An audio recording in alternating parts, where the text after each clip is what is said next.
It's Brian Preston, the Money Guy. Okay, Chris on YouTube asks, "Hey, Money Guy team, I'm married, 30 years old, currently saving 22 to 25% of my gross income. With the rising costs of necessity goods like food and Like fuel," fool. I just combined those two. With the rising cost of necessity goods like food and fuel, should emergency funds be adjusted upward to account for inflation? Oh, interesting. Yeah, Brian, this is a really great one. Because this is how I see this play out a lot, right?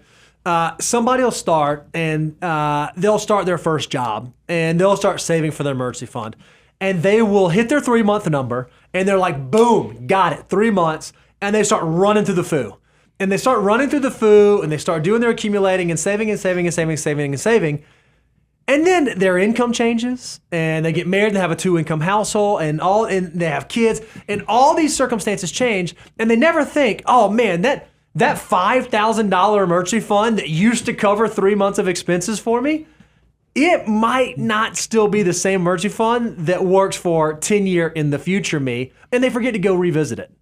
Yeah, there's so many, that 3 to 6 months, by the way, that's step number 4 of our financial order of operations. We don't want you, there's a reason we try to, when you go to moneyguy.com/resources.com, you can download the free financial orders deliverable to see all 9 steps. If you want to go to learn.moneyguy.com, we have the deep dive course.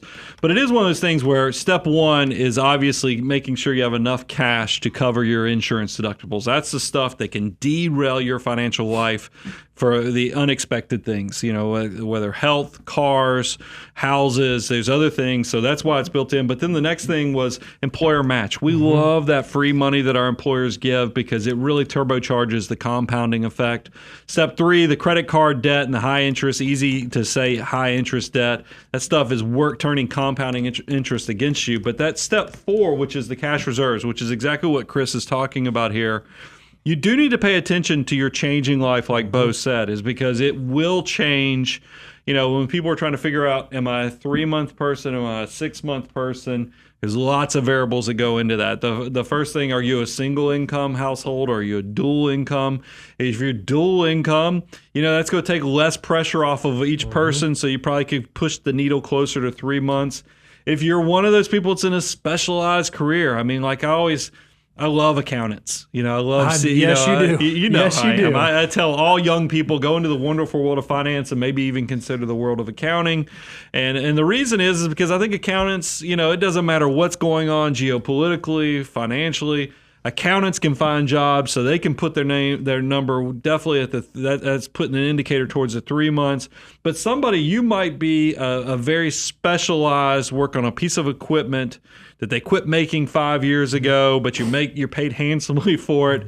And I'm just making up, scenarios here. So it might take you months to go get a job because it's just such a specialized, thing that I was about to say a specialized specialty, but it's definitely something that requires a uniqueness that it's going to take you much longer to go replace that high income you have. You want to expand out your cash reserves. That's the type of stuff that plays into it. And then I think Bo nailed it with a great point, is that I see this so often, we joke about it, is that we'll get people excited about saving and building wealth, but they never adapt or change to their life.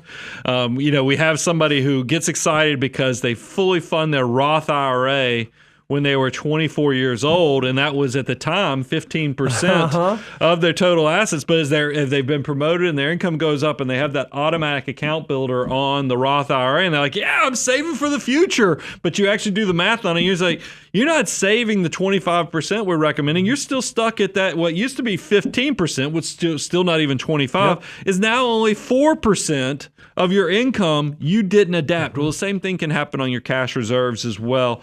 Make sure, and this is why I love doing annual net worth statements. And you can, once again, go to learn.moneyguy.com. We have a perfect net worth tool that has a dashboard that lets you see the changes, to see the 3-bucket strategy, lets you really track how your cash reserves are doing. So you can have an annual spot check to say, yeah, I'm doing this right. This does reflect all those changing variables that are going on in my financial life. Yeah, and so inflation's a real thing. Cost of gasoline is higher than it was. Cost of food seems to be higher than it was. So you ought to have an idea of what your monthly burn is. Because if you don't know what you spend every month, how on earth could you know if you have 3 months or 6 months of that? I'm always amazed. It's one of the little tricks I play whenever someone is thinking about becoming a client, or I'm having an initial conversation with them, or they're thinking about retirement. I'll always ask this question, ask it the same way. Hey, what's your monthly burn rate? What does it cost for you to live the lifestyle you want to live the way you want to live? Oh, I don't know, maybe 5,000, 8,000. Okay, what'd you spend last month? Oh, I don't know. It's amazing. Yeah. Like, how can you know that you're checking the box if you don't have, and you don't have to budget for this. You just have to kind of keep an eye on it, know where you are. Well, if you notice that you used to live off of $2,500 a month, and now it's costing you $3,500 a month to have the same level of living, you probably do need to adjust your emergency fund to account for that type of inflation.